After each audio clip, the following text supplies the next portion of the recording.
Hey everybody, it's Matt. This is a 10-minute Bible Hour podcast. And whenever I talk with a friend who is going back to a place where they lived for a while, I always ask them, what food are you going to get that you miss from there that you can only get there? And some people are like, I already got everything out of that place I'm ever going to get. I'm done with it. But most people can think of something like, I'm going to go to, this little diner down here. Or my friends and I, when we get together, we always get together at this place like we did back in the day. Well, I think that's a pretty common human impulse, right? To go back to a location that is a common touch point where you got some history. And it looks like that very human homing location impulse is something that is on display here in the relationship in Matthew 28 between Jesus and his disciples as well. Because if you'll recall, when Jesus appeared to the women at the tomb, and then they assumed a right posture before the king. They fell at his feet and worshiped him. And then he gives them the instruction that they're to go and tell his brothers to go to Galilee, and there they will see Jesus. And just before that, the angel had told them effectively the same thing. He's risen from the dead and is going ahead of you into Galilee. There you will see him. Now I've told you. So, okay, it's crystal clear. We're going to do a for old time's sake rendezvous here, except it looks like what is setting up is not just a for old time's sake kind of thing. It looks more like a relaunch, if you will. So one of the questions that I guess I would have coming out of those instructions would be, where in Galilee? Because it's big and we don't have cars. Maybe the disciples just knew, like, hey, we're going to go to the place. Like, obviously the place where I would meet you if we were there. Maybe you have a relationship with a friend where you can just be like, hey, let's get lunch. We're going to the place. Okay. Or if you just say, let's get lunch, maybe you and that friend only go to one place and you know exactly what it's meant. Maybe there's some kind of intonation of a supernatural thing happening here, where in the same way that God divinely led the Magi to the Christ back in chapter 2, so here at the very end, we're supposed to glean that God is somehow leading them to the right place to see the Christ here. I think the more likely deal is that they just knew where to go, and so that's what they do. Verse 16, then the 11 disciples went to Galilee to the mountain where Jesus had told them to go. Okay, so it looks like they had some degree of specificity, but where did they get that? Because it just, go and tell my brothers to go to Galilee.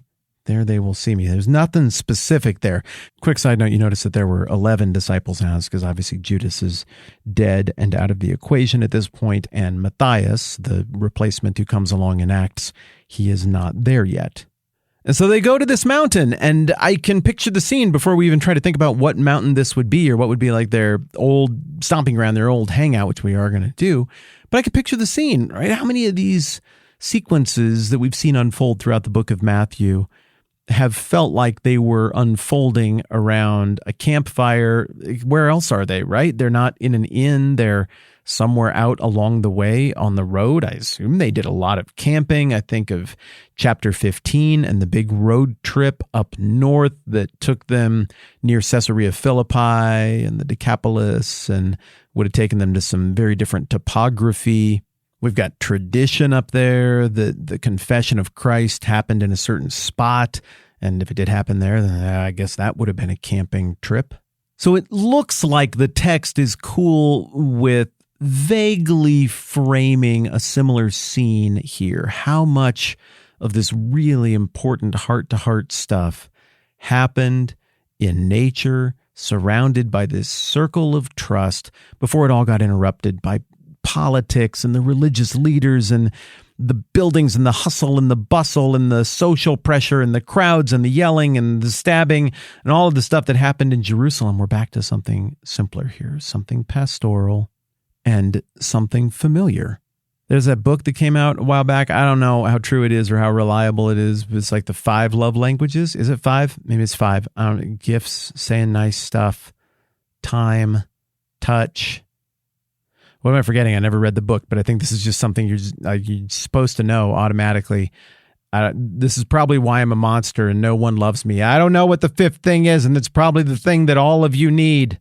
But what I'm trying to say is that I've been told by a few of my friends that my love language is lunch. Not because I like the food so much. I suppose I'm a relatively slight guy. I lift a few weights. I try, but I am what I am.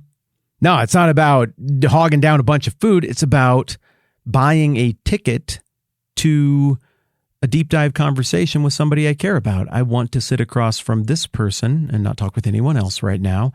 I want someone else to take care of the details of the meal and the food and all of that. I'm happy to pay extra money to effectively hire someone to do that while we sit and enjoy a meal.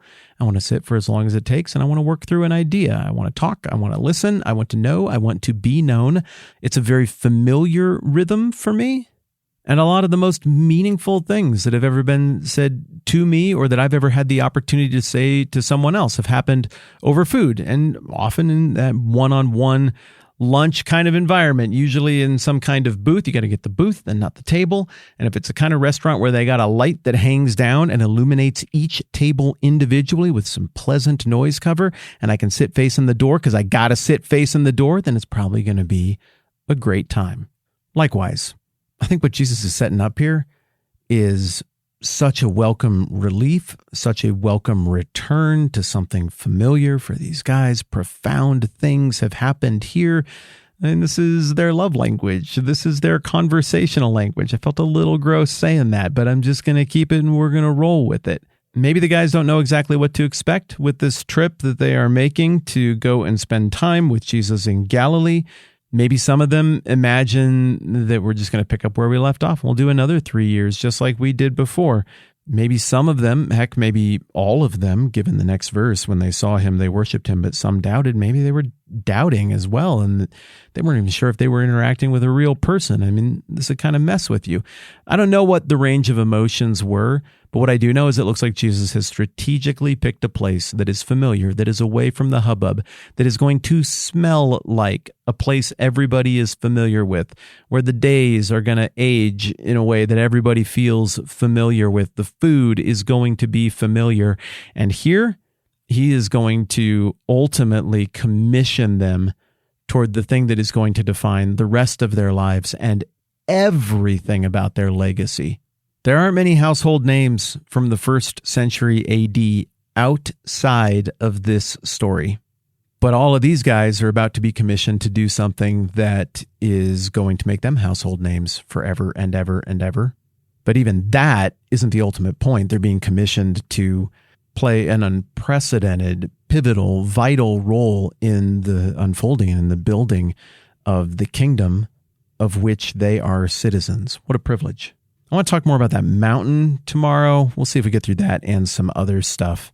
I want to say thanks to Samaritan Ministries for sponsoring the podcast here and there over the last several weeks and a couple times over on the YouTube channel as well. It's just been cool to get to tell you about Samaritan in general because of what an incredibly useful thing that has been in our lives. I've got the phrase pretty dialed at this point, but I like it because it nails it really succinctly. Samaritan Ministries, for those of you who might not know yet, is a community of Christians who helps pay each other's medical bills without the use of insurance.